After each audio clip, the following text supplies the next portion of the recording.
Bonjour tout le monde, Patrick chez l'Aviron Chasse et Pêche. Aujourd'hui, je voudrais vous parler de boulets pour la chasse au gros gibier. Donc, on va exclure tout ce qui est boulets match, compétition, puis les boulets pour la chasse à la vermine, coyote, renard, marmotte, etc. Donc, moi, je les catégorise dans 4 grandes familles. Les boulets non fusionnés, donc non-bonded, les boulets fusionnés, bonded, les boulets que moi j'appelle hybrides et les boulets monolithiques. Donc, on commence ça avec les boulets de type non fusionné ou non-bonded en anglais. Cette catégorie-là, moi, je la subdivise en 2 autres sous-catégories, soit les pointes molles, les fameux soft points, ou encore les pointes balistiques. Dans les pointes molles, on a la série Game Edge chez Sako. On a des exemples, bien entendu. On a la Remington Core-Lock, ça fait des décennies que c'est là. On a la Federal PowerShock. Et du côté des pointes balistiques, les fameux SST chez Hornady, le ELDX, qui est un nouveau boulet de chasse longue distance de quelques années en arrière, et puis le BT chez Nosler. Donc ça, c'est des exemples, il y en a bien d'autres.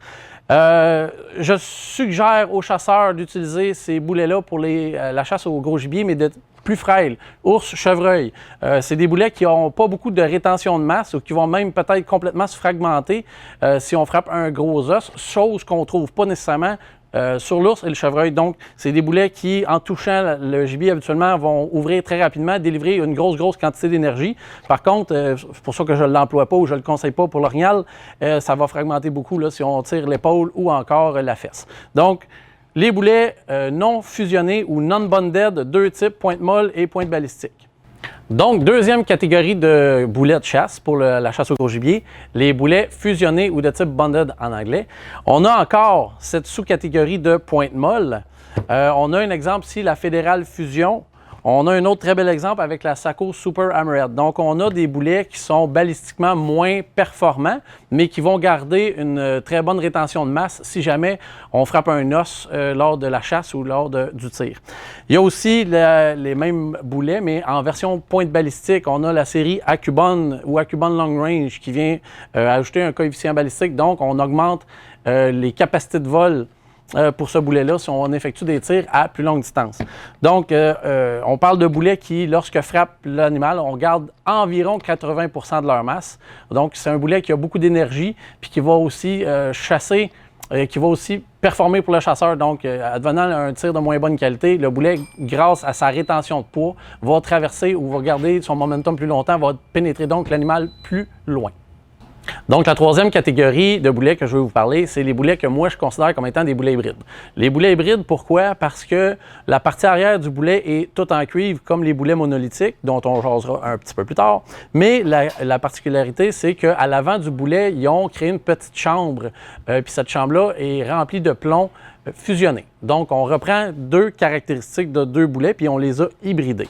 Ces boulets-là performent super bien à courte, à moyenne et à longue distance habituellement. C'est un peu le pourquoi de son existence, ce boulet-là. C'est un boulet qui champignon à toutes les vitesses, pratiquement toutes les distances. Dans les cas ici que je pouvais vous montrer, on a la Trophy Bonded Type de chez Fédéral ou encore le même boulet, mais balistiquement amélioré, qui ont changé de nom. Ils l'appellent désormais le Terminal Ascent. Donc, voilà les boulets hybrides. Boulets que j'utilise à toutes les sauces. C'est ma catégorie de boulets préférée pour la chasse aux 3 gibiers, soit le chevreuil, l'orignal et bien sûr l'ours noir. Dernière catégorie de boulets, mais non les moindres, les boulets monolithiques, qui sont soit 100% cuivre ou 100% alliage de cuivre.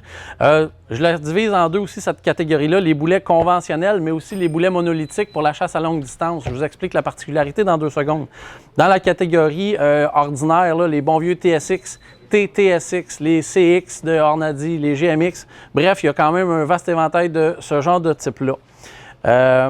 Pour les boulets de chasse à longue distance, c'est encore du 100% cuivre ou alliage de cuivre. Par contre, ils ont fragilisé le bout du boulet pour permettre à celui-ci de bien champignonner lorsqu'il aura décéléré parce qu'on l'utilise sur un animal à plus longue distance.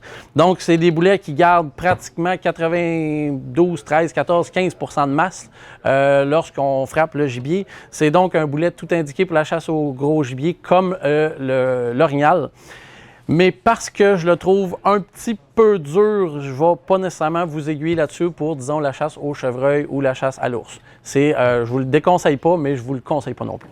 Donc, les boulets monolithiques, dernière catégorie de boulets de chasse qu'on peut utiliser pour la chasse au gros gibier.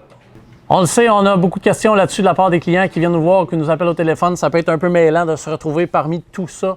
Ma job à moi, c'est de répondre à toutes vos questions puis vous aider à choisir la bonne munition selon votre calibre, votre type de chasse et l'animal convoité. Donc, n'hésitez pas à me parler 450-224-7909. Venez me voir au 2887 Curie-Labelle à Prévost ou encore directement faire votre magasinage sur le site laviron.ca. Ça va nous faire plaisir de vous aider.